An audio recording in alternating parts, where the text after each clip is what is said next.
Alors aujourd'hui, je voulais te parler d'un sujet qui me trotte dans la tête depuis un petit moment maintenant, c'est tout l'engouement que certains peuvent avoir pour les presets Lightroom, les packs de lutte, les packs que beaucoup de créateurs proposent à la vente sur YouTube, mais qui au final, je trouve, n'aident pas forcément à développer sa créativité, surtout lorsqu'on débute dans le monde de la photo et de la vidéo. Je m'explique. Salut à toi, c'est Nico, je suis ravi de te retrouver comme d'habitude dans cette nouvelle vidéo, et aujourd'hui, je voulais parler d'un sujet un petit peu différent,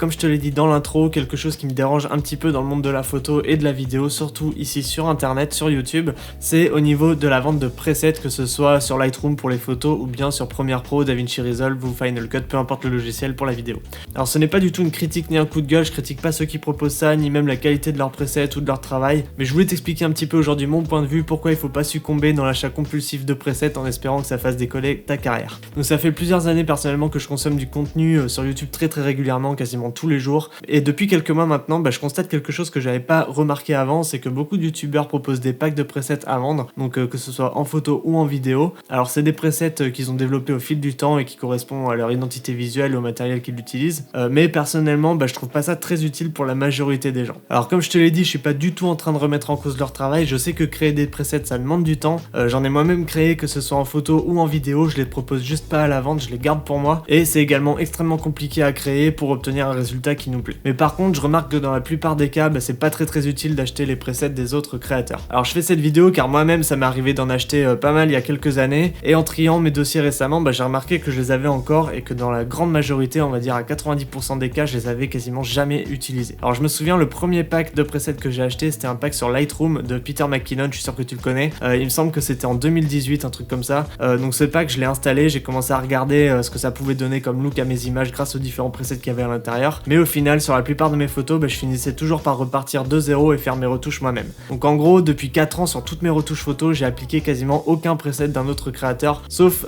quelques-uns, mais c'est vraiment très rare. La raison, c'est que tout simplement, soit ça correspond pas à la vision que j'ai de mon image, j'arrive pas à trouver un preset qui ressemble au message que je veux faire passer, aux tonalités de couleurs que je veux faire sortir, à l'ambiance que j'ai envie de créer sur ma photo, ou alors soit ça ressemble fortement au travail du créateur à qui j'ai acheté ce preset, et donc j'ai l'impression de copier son travail et de pas être moi-même sur ma retouche. Alors forcément, c'est quelque chose d'humain, on peut sentir des inspirations dans des cadrages, dans des photos, même dans des retouches, ça c'est tout à fait normal. Tout le monde à un moment donné de sa carrière s'inspire forcément de quelqu'un d'autre, mais le but de tout ça ensuite c'est de pouvoir se l'approprier. Par exemple, si je vois une photo dont j'aime bien la retouche mais que le cadrage et le sujet me parlent pas plus que ça, je vais essayer de garder tout simplement l'aspect retouche, l'aspect couleur pour reproduire un style similaire sur une de mes photos. Et puis souvent, on va pas se cacher, dans la plupart des cas, lorsque tu appliques des presets d'un autre créateur sur une de tes photos, le rendu sera pas top parce que lui il aura utilisé d'autres réglages que toi sur son image et ce sera optimisé pour son type de retouche à lui. Forcément, s'il a créé des presets, c'est qu'il a utilisé ses images, donc c'est peut-être pas forcément la même marque de boîtier qu'il a utilisé pour créer ses photos, c'est pas la même science de couleur, et même si jamais c'est la même marque, c'est pas forcément le même objectif, les mêmes réglages, etc. Pas la même lumière aussi, donc il y a tellement de paramètres différents qu'il est quasiment impossible de retoucher une photo juste avec le preset sans rien retoucher derrière. Il y aura toujours des ajustements à faire pour obtenir un résultat correct qui correspond à ta vision. Alors certes, parfois ça peut être une bonne base pour éviter de perdre du temps, mais vraiment crois-moi, dans la plupart des cas, tu vas perdre plus de temps à réajuster les niveaux, les teintes, la saturation, tout ça pour que ça corresponde à la vision que tu as de ta photo, plutôt que d'essayer de retoucher tout manuellement à partir de zéro, sans preset extérieur. Quitte à toi-même créer tes propres presets pour les photos que tu es en train de retoucher. Donc forcément, si le créateur a mis en place un preset, c'est que ça va matcher avec son style à lui au moment où il l'a créé, mais c'est pas parce qu'on aime bien le travail de quelqu'un qu'on doit avoir le même style que lui, c'est pas forcément une obligation. Il y a des gens pour qui ça va correspondre à 100% et que ça va aller avec leur style, ça c'est vraiment très bien, mais c'est rare. Dans la plupart des cas, tu vas te retrouver à ajuster tellement de paramètres que la photo finale ressemblera pas tellement à celle avec le preset de base que tu as appliqué au départ. Donc c'est pour ça que j'ai pas mal de réserves par rapport à ceux qui proposent des packs sans arrêt sur leur boutique en ligne,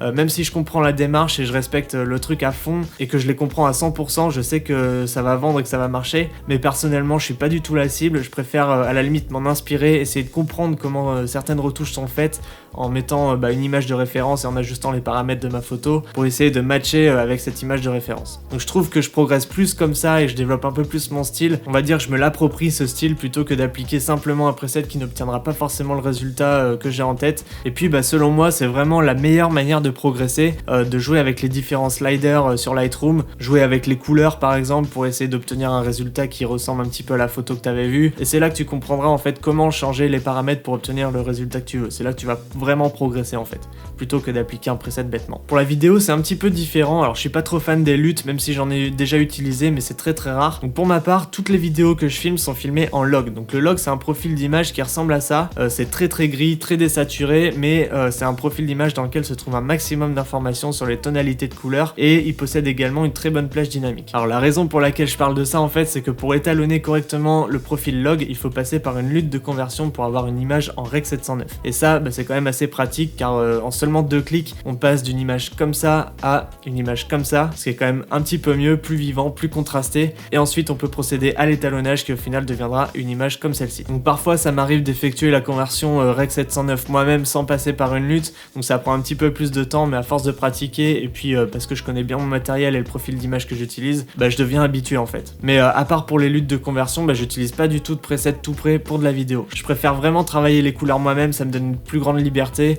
parfois sur plusieurs calques séparés pour obtenir le rendu unique qui correspond à ce que j'ai envie de montrer. Un peu comme ce que j'ai dit pour la photo tout à l'heure. Donc du coup, moi ce que j'ai fait sur Premiere Pro et même sur Lightroom, si jamais je vais dans l'onglet couleurs et ensuite dans créatif et dans look, tu vas voir ici que j'ai supprimé beaucoup de profils qui me servaient à rien tout simplement pour au final garder simplement les profils de lutte de conversion que j'utilise. Et l'avantage de tout ça, c'est que ces luttes sont disponibles gratuitement sur internet, donc pour la plupart il suffit de chercher sur Google, tu tapes lutte de conversion et ensuite tu mets le profil d'image que tu utilises. Donc moi par exemple pour du Canon c'est du C-Log 3 et ensuite tu mets tout Rec 709. Alors il y a plusieurs sites, si tu cherches un petit peu tu devrais en trouver, mais si jamais c'est pas le cas je t'en mets un dans la description. Donc finalement là où je veux en venir dans cette vidéo, c'est qu'il faut pas croire que tel preset ou telle lutte fera de toi quelqu'un de meilleur. Ça va peut-être t'aider au début dans ton process de retouche, ou alors ça va t'aider à comprendre comment des retouches sont faites, et ça va peut-être aussi te guider pour au final savoir ce qui te correspond, savoir quel style te définit. Le plus important pour moi c'est vraiment de comprendre comment fonctionne un logiciel de retouche photo ou de retouche vidéo et d'arriver à ajuster tous les paramètres pour obtenir l'image qu'on a en tête. Donc ça c'est quelque chose qui va pas venir en une journée ni même en une semaine ou en un mois. Il faut pratiquer,